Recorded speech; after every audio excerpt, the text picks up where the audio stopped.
देखिए दोस्तों, आज हम धातु और अधातु यानी मेटल और नॉन मेटल के बारे में बात करेंगे। तो पीरियोडिक टेबल है, उसमें कुल 118 तत्व हैं। 118 तत्व हैं, उनको 3 भागों में बांटा गया है, मेटल, नॉन मेटल और मेटेलॉइड में। पहले कौन से हैं? मेटल,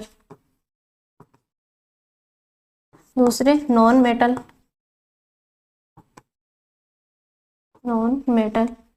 और तीसरे हैं मेटेलॉइड।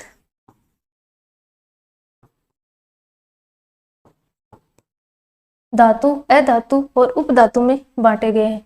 अगर पीरियोडिक टेबल में इनकी पोजीशन देखें कि ये कहाँ कहाँ रखे गए हैं, ये आपकी पीरियोडिक टेबल है।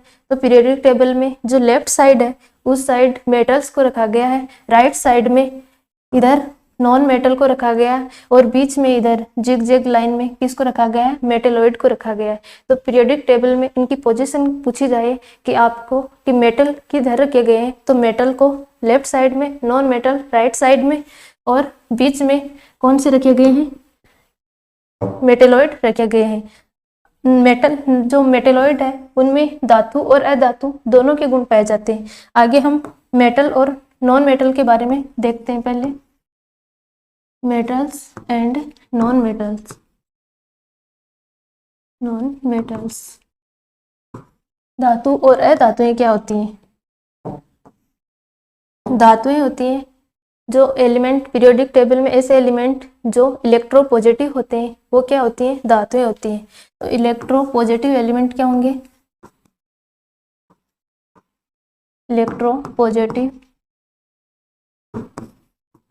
इलेक्ट्रोपॉजिटिव वो एलिमेंट होते हैं जो आसानी से इलेक्ट्रॉन त्याग कर केटायन बना सकते हैं, धनायन का निर्माण कर सकते हैं। वो क्या होंगे? धातुएं होती हैं। तो धातुओं में कौन सा गुण होता है? इलेक्ट्रॉन डोनेट करने का गुण होता है, इलेक्ट्रॉन को त्यागने का गुण धातुओं में होता है। इलेक्ट्रॉन डोनेट करने का गुण धातुओं में होता है। और किसका निर्माण करती है? पॉजिटिव आयन का निर्माण करती है, केटायन का निर्माण करती है। एग्जाम्पल की बात करें, एग्जाम्पल देखें, जैसे Ag सिल्वर है, कॉपर है, एल्यूमिनियम है। तो इन पे कौन सा चार्ज होता है? पॉजिटिव चार्ज होता है, यानी ये इलेक्ट्रॉन त्याग कर धनायन का निर्माण कर सकती है। जबकि अधातुएं होती हैं, उनमें इलेक्ट्रॉन, अधातुएं कौन सी होंगी? जो इलेक्ट्रॉन नेगेटिव एलिमेंट होते हैं वो अधातुएं होती हैं।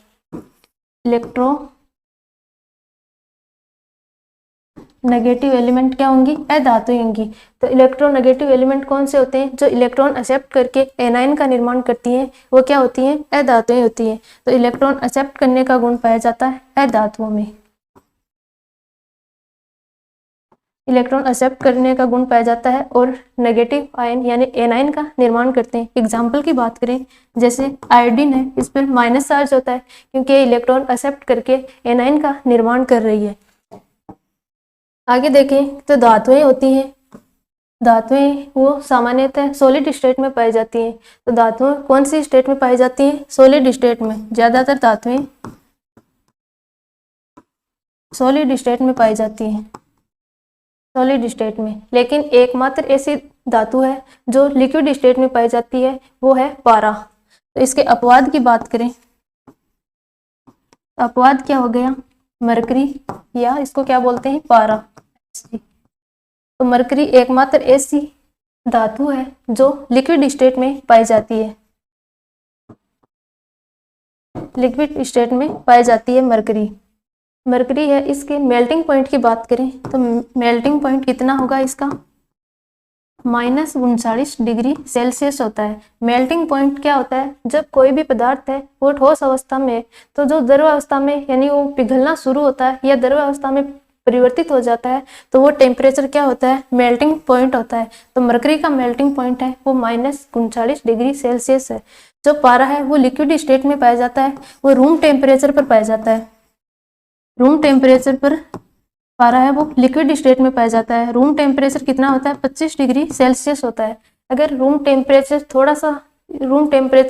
से ज़्यादा टेम्परेचर थोड़ा सा इंक्रीज कर दे टेम्परेचर को, तो सीजियम और गैलियम ऐसी धातुएं हैं जो लिक्विड अवस्था में आ जाती हैं। तो टेम्परेचर को इंक्रीज करने पर, टेम्परेचर जब इंक्रीज करते हैं तो सीजियम और गैलियम ऐसी धातुएं हैं जो लिक्विड अवस्था में आ जाएंगी।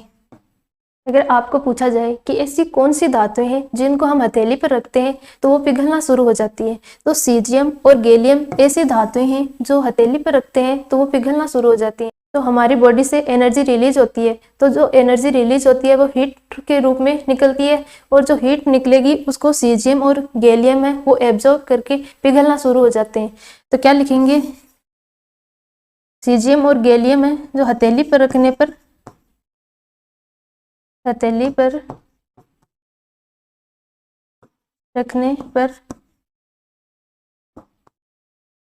पिघलना शुरू हो जाती है। तो वो कौन सी धातुएं हैं, सीजियम और गैलियम। नॉन मेटल की बात करें, नॉन मेटल है वो सामान्यतः गैसेज स्टेट में पाई जाती है, लेकिन इनमें भी अपवाद है। तो नॉन मेटल किस में पाई जाती है, गैसेज स्टेट में। ज्यादातर गैसेज स्टेट में पाई जाती है, लेकिन इसका भी अपवाद है। अगर आपसे पूछे कि ऐसी कौन सी अधातु है जो लिक्विड स्टेट में पाई जाती है, ऐसी कौन सी अधातु है जो लिक्विड स्टेट में पाई जाती है, तो ब्रोमीन एक ऐसी अधातु है जो लिक्विड स्टेट में पाई जाती है। ब्रोमीन लिक्विड स्टेट में पाई जाती है। नॉन मेटल है, इनमें सॉलिड स्टेट में भी एलिमेंट होते हैं, जैसे कार्बन है, आयोडीन है, तो ये कौन सी स्टेट में होते हैं, सॉलिड स्टेट में होते हैं। तो नॉन मेटल में गैसेज स्टेट, लिक्विड स्टेट और सॉलिड स्टेट यानी तीनों में कंपाउंड है, एलिमेंट है, वो पाए जाते हैं। धातुएं सॉलिड स्टेट में यानी ठोस अवस्था में होने के कारण क्या होंगी, हार्ड होती है। तो धातुओं में कौन सा गुण पाया जाता है, हार्ड, कठोरता का गुण पाया जाता है। धातुएं कैसी होंगी, हार्ड होती हैं, इनको आसानी से हम काट नहीं सकते। लेकिन सोडियम और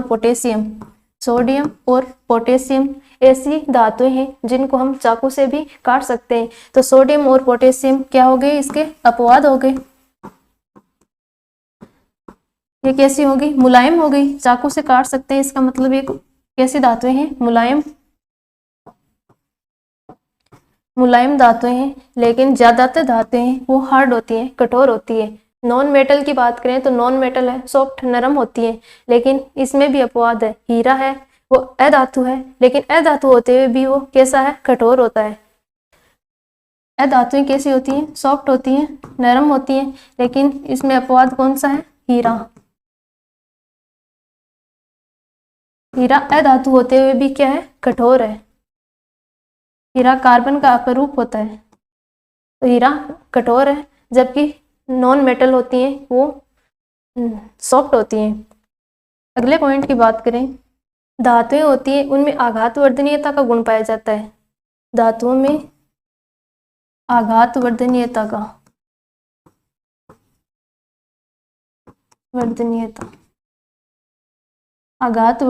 का गुण किसमें पाया जाता है, धातुओं में पाया जाता है। आघात का मतलब होता है पीटना,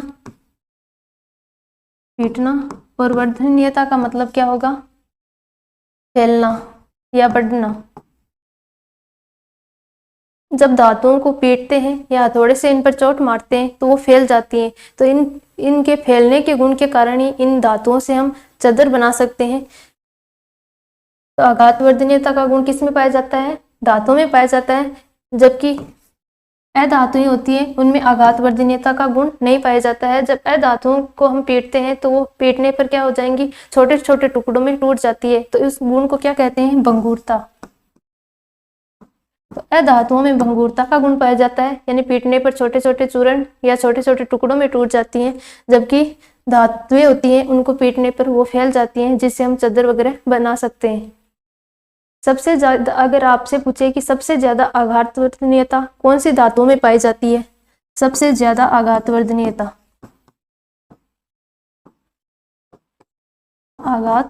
का गुण कौन सी धातुओं में पाया जाता है, तो होती है सोना, Au, गोल्ड बोलते हैं, इनमें सबसे ज्यादा पाया जाता है। इसके अलावा Ag, सिल्वर, एल्यूमिनियम, कॉपर, इन धातुओं में सबसे ज्यादा आघात वर्धनीयता का गुण पाया जाता है। इनको पीटने पर ये चादर के रूप में बदल जाती हैं। अगले गुण की बात करें, धातुएं होती है उनमें तन्यता का गुण पाया जाता है। तन्यता तन्यता क्या होती है? जब धातुएं होती है उनको खींचते हैं तो वो पतले पतले तार के रूप में कन्वर्ट हो जाती हैं, तो उनसे पतले पतले तार बनाए जा सकते हैं धातुओं से। जबकि अधातुएं होती है उनमें तन्यता का गुण नहीं पाया जाता है। तन्यता क्या होगी? खींचने पर क्या बनेंगे? पतले पतले तार के रूप में कन्वर्ट हो जाती है, के रूप में कन्वर्ट।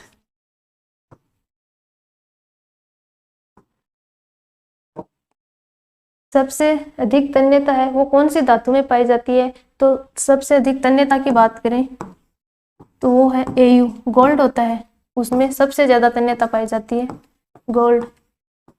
गोल्ड के बारे में ऐसे बोलते हैं कि 1 ग्राम अगर गोल्ड लिया जाए, सोना लिया जाए, तो उससे लगभग 2 किलोमीटर लंबा तार बनाया जा सकता है सोने से। 1 ग्राम सोने से 2 किलोमीटर लंबा तार बनाया जा सकता है। तो सबसे अधिक तन्य धातु कौन सी होती है? गोल्ड होती है। इसके अलावा Ag, सिल्वर, कॉपर, एल्यूमिनियम, इनके भी तार बनाते हैं ना, तो ये भी तन्य धातुएं होती हैं। जबकि अधातुओं में तन्यता का गुण नहीं पाया जाता है।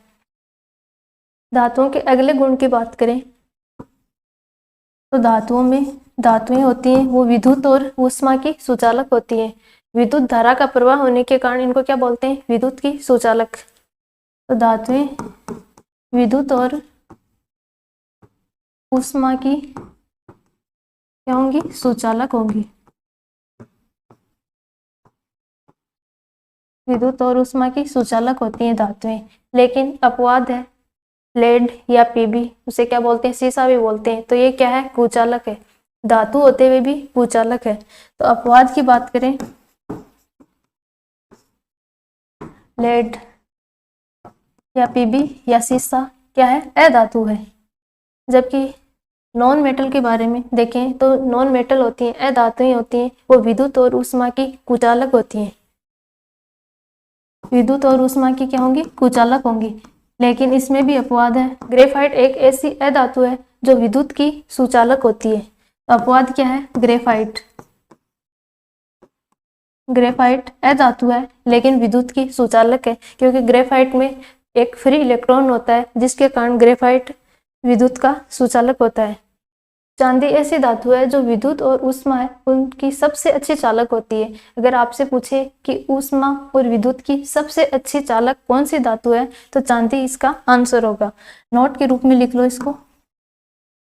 क्या लिखोगे? कि चांदी ऊष्मा और विद्युत की सबसे अच्छी सुचालक धातु है। धातुएं होती हैं उनमें चमक का गुण पाया जाता है, जैसे चांदी, सोना, ये क्या चमकीली होती है ना, तो धातुओं में कौन सा गुण पाया जाता है? चमक का गुण पाया जाता है। धातुएं चमकीली होती हैं।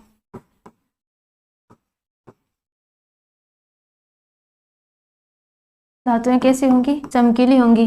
लेकिन अधातुएं होती है उनमें चमक का गुण नहीं पाया जाता है, चमक नहीं पाई जाती है। लेकिन अपवाद स्वरूप क्या है? हीरा, ग्रेफाइट, आयोडीन और व्हाइट फॉस्फोरस होता है, उनमें चमक पाई जाती है। तो अपवाद क्या होंगे? अपवाद क्या है? हीरा, ग्रेफाइट। हीरा ग्रेफाइट का तो सबको पता है कि ये अधातुएं हैं लेकिन चमकीली होती हैं। इसके अलावा क्या होगा? आयोडीन और व्हाइट फॉस्फोरस होता है ना, व्हाइट फॉस्फोरस, ये भी क्या होता है? चमकीला होता है। तो ये अधातुएं हैं लेकिन फिर भी चमकीली हैं। धातुओं के मेल्टिंग पॉइंट की बात करें यानी गलनांक कितना होता है, तो धातुएं होती हैं उनका गलनांक ज्यादा होता है, जबकि अधातुओं का गलनांक है वो सामान्यतः कम होता है। तो धातुओं का गलनांक या मेल्टिंग पॉइंट कैसा होगा? ज्यादा होता है ज्यादातर धातुओं का मेल्टिंग पॉइंट हाई होता है। लेकिन गैलियम ऐसी धातु है जिसका मेल्टिंग पॉइंट है वो बहुत कम होता है। तो एग्जाम में पूछा जाता है कि सबसे कम मेल्टिंग पॉइंट कौन सी धातु का है, तो गैलियम का मेल्टिंग पॉइंट सबसे कम है, सबसे कम मेल्टिंग पॉइंट। सबसे ज्यादा मेल्टिंग पॉइंट की बात करें कि ऐसी कौन सी धातु है जिसका मेल्टिंग पॉइंट है वो सबसे ज्यादा होता है, तो हाईएस्ट मेल्टिंग पॉइंट टंगस्टन धातु का होता है। W से रिप्रेजेंट करते हैं उसको, टंगस्टन। टंगस्टन का मेल्टिंग पॉइंट है वो सबसे ज्यादा होता है, लगभग 3400 डिग्री सेल्सियस। यानी धातुओं में सबसे ज्यादा मेल्टिंग पॉइंट टंगस्टन धातु का होता है। अगर अधातुओं की बात करें तो अधातुएं होती हैं, उनमें अधातुओं में जो मेल्टिंग पॉइंट है वो सामान्यतः इनका क्या होता है, कम होता है, मेल्टिंग पॉइंट कम होगा अधातुओं का। लेकिन हीरा है उसका सबसे ज्यादा मेल्टिंग पॉइंट होता है। तो अपवाद क्या आ गया, हीरा। तो हीरे का मेल्टिंग पॉइंट है वो ज्यादा होता है लेकिन अधातुओं का कम होता है। तो हीरे का मेल्टिंग पॉइंट है वो 4627 degree 4627 degree Celsius melting point होता है हीरे का। तो इस प्रकार इन सब गुणों से क्या परिभाषा बनी कि धातुएं कौन सी होंगी, जो कठोर होती हैं, चमकीली होती हैं और आघातवर्धनीय होती हैं, तन्यता का गुण पाया जाता है, ऊष्मा और विद्युत की सुचालक होती हैं, वो क्या होती हैं, धातुएं होती हैं। जबकि अधातुएं होती हैं उनमें कठोरता, चमकीली नहीं होती हैं, आघातवर्धनीय नहीं होती हैं, तन्य भी नहीं होंगी और विद्युत और ऊष्मा की अच्छी सुचालक भी नहीं होती हैं, वो क्या होती हैं, अधातुएं होती हैं।